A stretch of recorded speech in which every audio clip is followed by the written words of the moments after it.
কয়েকটা অরাজকতার মধ্যে পড়ছি। আপনারা যারা থাকেন, দূরে থাকেন, এখন কিভাবে যে দেশটা ইয়ে হইতেছে। ওনাকে আপনার মেসেজ গুলি সব আমি দেই, এবং কাজ হচ্ছে তো যেটুকু বলতেছেন, সময়ই পায় না। তার কয়টা করবে বলেন একটা মানুষ? এই সবটা মেসেজ, আমার মেসেজ দেখতেও পারে না। এখন স্বামী যদি ঘরের পাশে না থাকে, বলবো কখন? ফোন তো ধরেই না। কালকে দেখলাম যে সে পদত্যাগ করছে, বিভিন্ন মিডিয়াতে নিউজ আসলো পদত্যাগ করছে, পরে দেখি যে না, পদত্যাগ করে নাই। না, বয়সে উনি পতাকা বিহীন গাড়িতে করে গেল, দেখা করে আসলো, আবার পতাকা বিহীন গাড়িতে ফিরলো, নাটক ফাটক করলো, দেখা তারপরে প্রেস করলে আসলো না, উনি পদত্যাগ করার কোনো সংবাদ পাওয়া যায় নাই। না, ওইটাই সে অনেকে বলতেছে পদত্যাগ করবে, ওই যে নির্বাচনের আগে পদত্যাগ করবে, তার দল থাকবে, পরে দলে জয়েন করবে, তার আগে সে সরকারে থাকবে, মানে সব খাবে। সব খাবে। তখন তো বিএনপি ফখরুল ইসলাম বললো না যে সরকারের ভিতর থেকে রাজনৈতিক দল গঠন করে ফেলবে, এইটা কি আমরা মেনে নিব? এই সেন্টেন্সটা বলছে মির্জা ফখরুল। আচ্ছা, ওই যে নাহিদের আব্বা যে গেছিল আপনার ইয়েতে আইজিপির কাছে, ওই যে কাজ নিয়ে, এটা কি করে হয়েছিল কাজটা? আমি আর জিজ্ঞাসা করি নাই। আচ্ছা আচ্ছা। আমি ওনাদের তো আসিফের আব্বার নাকি 3টা অফিস, নাহিদের আব্বারও 3টা অফিস, বিভিন্ন অফিস থেকে তারা কালেকশন করে। সব তদবির গুলি এখন ওদের কথাই শুনতে হয়। সব মন্ত্রণালয়, শুধু নয় যে পুলিশ, সব মন্ত্রণালয়ে ওদের তদবির ছাড়া হয় না। আর কারোর কোনো তদবিরই তো নাই। ডক্টর ইউনূস তো কোনো তদবির করে না, একমাত্র উনি নিজে পয়সা খাইতেছে না। আর সব মন্ত্রণালয়ের তদবির, এই মানে উপদেষ্টা তদবির ছাড়া কোনো কাজই হচ্ছে না। আসিফ নজরুলের অবস্থা কি? আইজি সাহেবের সাথে তো তার ভালো সম্পর্ক আছে, যোগাযোগ আছে? যোগাযোগ আছে ওরকম, বাট মানে সবচেয়ে করাপ্টেড তো সে। মানে ওরা তো হয়তো পয়সা ধান্দা করতেছে, উনি তো সব ধান্দা করতেছে। কে? নাহিদ? সামনে আসিফ নজরুল। আচ্ছা। ওরা তো সব রকমের ধান্দা করতেছে, মেয়ে, পয়সা, সবকিছু। ও মাই গড। বউ বাচ্চা রেখে আসছে আমেরিকা, সেইখানে তার অনেক বদনাম হইতেছে। সাউন্ডে 1 ঘন্টার মধ্যে সাউন্ডে ছুটাই নিতে বাধ্য হইল বা এই করলো, যেটা বলছে যে উপদেষ্টা যে কোন আইজি সাহেব আপনার কি থাকবে না যদি আপনি 1 ঘন্টার মধ্যে ওদেরকে অ্যারেস্ট না করেন। অ্যারেস্ট করছে এবং যেন জেলে পাঠানো হয়। ওই যে শাওনকে আর ওই যে সাবানাকে, এটা গ্রেফতার করাইছিল কি আবার আসিফ নজরুল? না, করাইছিল তো চিফ হোম অ্যাডভাইজার, তাকে তার উপরে নির্দেশনা ছিল। সাথে অনেক রেকর্ড ফাঁস হয়েছিল, সাথে ডাইরেক্ট যোগাযোগ করছিল। তখন এগুলি সব হোম অ্যাডভাইজার পায়ে আইজি সাহেব বললো একে আপনারা যেন জেলে না দিয়ে ছাড়বেন না। ভালো কথা। তারপরে 1 ঘন্টা পরে আবার আসিফ নজরুল ফোন করছে, উনি বলছে আমি আপনার কথা তো ছাড়বো না, আমাকে তো হোম অ্যাডভাইজারের নির্দেশনা মানতে হবে। পরে 1 ঘন্টা পরে আবার হোম অ্যাডভাইজার নিজেই ফোন করছে, এটা তো হচ্ছে না, আইজি সাহেব এটা ওনার নাকি শাশুড়ি, ওনার শাশুড়ির কষ্ট সহ্য করতে পারতেছে না, ওনাকে ছেড়ে দেন। বুঝছেন, ওনার শাশুড়ি বইয়ের ছোট, তারা হলো শাশুড়ি, ঢঙে বাঁচে না, মানে স্টুপিড একটা ছেলে। আর এই মানে আসিফ নজরুল এখন মেয়ে নিয়ে খেলতেছে, মেয়েও আছে তার মানে দান্দার মধ্যে। হ্যাঁ, সবাই বলতেছে একজন তারে ছাড়া চলে না। মানে কি একটা অবস্থা দেশে, যে যাই লঙ্কা সেই হয়ে রাবণ। বুঝছেন, এত বাজে অবস্থা। মোরাল কারোর মানসিক শক্তি নাই, 2-1 লোক ছাড়া কোনো মানসিক শক্তি হলে লোকই নাই। দেশের অবস্থা। নাহিদ হইল এখন বসুন্ধরা গ্রুপের সাথে করবে, টাকা তো সবচেয়ে বেশি তার কাছে আছে, সে তো বিপদে, মামলায় অনেক, সব মামলায় আসামি। ওই ডিলটা শেষ করতে পারলে হয়তো সে করতো। সবাই যেটা বলে সেটা ডক্টর ইউনূস চায় না যে এরা থাকুক, এদেরকে বলা হয়েছে তোমরা কত টাকা চাও, আমি বিদেশ থেকে ডোনার এনে দিব, তোমরা ইলেকশন করো, আমরা 1-2 বছর আসি থাকি, তোমরা রাজনৈতিক দল গঠন করো। এটা নাকি ডক্টর ইউনূসেরই ওদেরকে বলা। আচ্ছা আচ্ছা। অবশ্য সামনেও বলছে, আমি এটা মানে একটা মিডিয়াতে লোকদের সামনেও বলছে যে দরকার লাগে আমি বিদেশ থেকে তোমাদের ডোনেশন এনে দিব, এটা বলছে। জি, এটা আমি শুনছি। এই একটা সেন্টেন্স, হ্যাঁ, এটা তো সবাই শুনছে। তো এই জন্য এখন ওরা ওরকম হয়তো পায় নাই। আর ইন্ডিয়া আরো কিছু সবাই যে ডেইলি কোটি কোটি টাকা ইনকাম করে, এখন গিয়ে বেকার হইলে তো ও জয়েন করতে আমি সবার আগে বিরোধিতা করবো তার, জি, কারণ তার জন্য তো আমি বকা খাইছি। সেটাই। তো তার তো আমরা একটা ইয়ে করা লাগবে, না, সবার আগে তো আমি আপনার স্টুডেন্টের কি অবস্থা? আমার স্টুডেন্ট তো সবাই ওরা না, তারা তো ওইটাই, আমি কি আর আমার জোরে কথা বলি, আমি তো ওদের জোরে কথা বলি। জি, 35টা বিশ্ববিদ্যালয় সবাই তো আছে, খালি বলতেছে ম্যাডাম এই তো এখন রিজাইন করবে, এখন করবে। আমরা তো ওইটা পরে কয়েক যেন হয় নাই এখনো, ওরা তো খালি বলে আর কালকে, আজকে সন্ধ্যা পর্যন্ত টাইম ছিল তার, বলছে আজকে সন্ধ্যার মধ্যে করবে, কিন্তু লেনদেনে হইতেছে না, সে হ্যাপি না, আরো চাচ্ছে আর কি। জি। না, তার বই হইলো আপনি উপদেষ্টা হয়ে যাচ্ছেন, এটাই তার বই। হ্যাঁ তার ভয়, হ্যাঁ আমি উপদেষ্টা হয়ে যেতেছি। চিন্তা করেন। বুঝছেন, জি,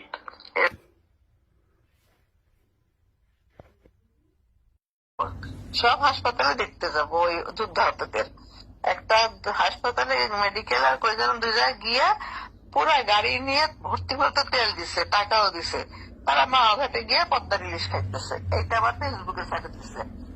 কারা? আর কিছু ওরা এসে তো পুরা ফায়ার হয়ে গেছে, যাইয়া তারপরে আমাকে নিয়ে গেছে এসে স্বাস্থ্য মন্ত্রণালয়, ওনাকে বলার পরে উনি তো আকাশ থেকে করছে, উনি জানেই না বিষয় কিছুটা, শুনে তারপরে বলে যে আপনি না হলে তো আমরা কিছুই জানতাম না, আপনার মাধ্যমে আমরা জানতে পারলাম। এইটা কেন বলছে, এই খারাপ বিয়ে হলো আমার উপরে খেপা, আমি কেন এদেরকে আইনে তার দোষ ধরাই দিলাম। আর টাকা খাচ্ছে কে? আমার অপরাধ। টাকা খাচ্ছে কে? ফারাবি? খারাপই, হ্যাঁ, বলতেছে যুদ্ধাহত ওদের হাসপাতালে 5 লক্ষ টাকা লাগবে, এত লাগবে, এই আনতেছে দিতেছে 2, মাঝখান দিয়ে শেখায় ফেলতেছে, এরা পাইতেছে 5 টাকা 10 টাকা, হ্যাঁ জি, এরকম। পরে যখন খুব আন্দোলন করছে, এর মধ্যে 5টা ছেলেকে সিঙ্গাপুর পাঠাইছে। তারা আবার আজকে ফোন করছে, ম্যাডাম আমাদের কোনো চিকিৎসা করতেছে না, টিকিট দিয়ে একটা হোটেলের নাম বললো, ও ফয়েজ নাম করে একটা ছেলে, আমি দিতে পারি তার নাম্বার, আপনি কথা বলে দেখতে পারেন যে তোমাদের কি করতেছে, ওদের তো সব তথ্য নিতে পারেন ওদের কাছ থেকে, যেটা আমাদের আইনা চিকিৎসা করায় না, কিছু না, খালি আপনাদের ভয়ে আনছে, খালি আইনে আমাদেরকে হোটেলে রাখতেছে, খাইতে টাইতে দেয়, সব ঠিক আছে, কোনো চিকিৎসা নাই, কোনো হাসপাতালেও নাই, কিচ্ছু নাই। এটা করছে কে? ফারাবি না নাহিদ? এটা খারাপ, এরকম হেলথ, আহ, এগুলো আমার কারণে করতে বাধ্য হয়েছে, যে দেখে চিকিৎসা করাও, কারণ চিকিৎসার নামে হসপিটালে গেলে তো অনেক খরচ, না করে ওদেরকে সিঙ্গাপুর পাঠাইছে, দেখাইছে চিকিৎসার জন্য গেছে।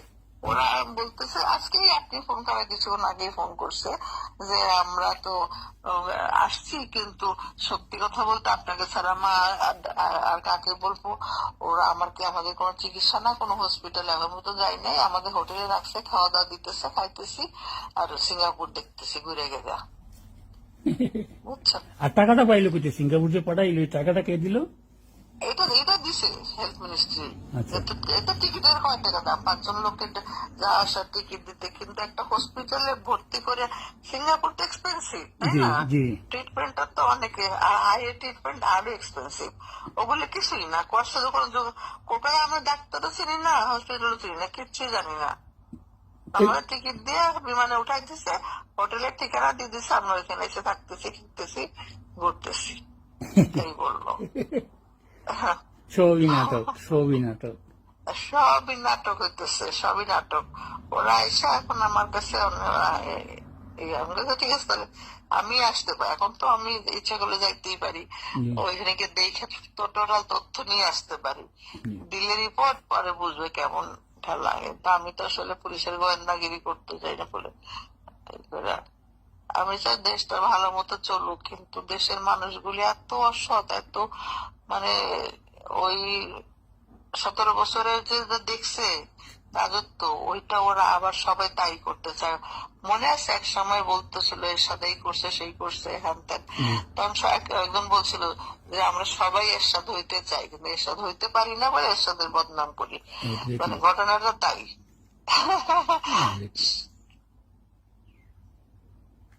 এক্স্যাক্টলি। সবাই এরশাদ হইতে চায়, এই হলো অবস্থা। এখন এরা পাইছে, কিন্তু আমার মনে হচ্ছে যে ডক্টর ইউনূস উনি চাচ্ছেন না এই যে ওনার বদনাম হচ্ছে তো, জি উনি ওনার কাছে তো নিউজ যায় ওই যে আছে না মাহফুজ আলম, ও তো ঠিক তথ্যটা দেয়, মাস্টার মাইন্ড।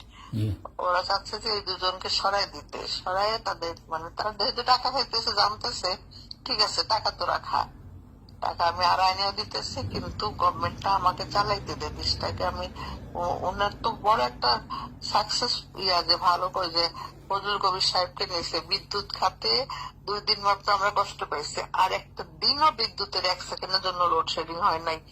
এটা বড় রকমের একটা অ্যাচিভমেন্ট। দ্রব্যমূল্যের দাম তাই নাহিদকে আর আসিফকে এই পরিষদে ঢুকাইলো কারা? ঢোকাইলো ওনরাই, ওরা তখন বুঝতে পারে নাই, উনি আগে আবেগে আপ্লুত হয়ে গেছিল আর কি। আর আসিফ নজরুল যেহেতু আমরা প্রতিনিধি দিলাম, জি ওরাই দিল, আসিফ নজরুল ভাবলো যে এদেরকেও রাখি। এই তখন তো ওই কজনই ছিল, নিজেরা মাস্টার ইয়া করলো যে এদেরকে একটু রাখি, হাতে রাখি। এখন তো আসিফ নজরুল কি করতেছে? সে তো আরো বড় কুকীর্তি করতেছে।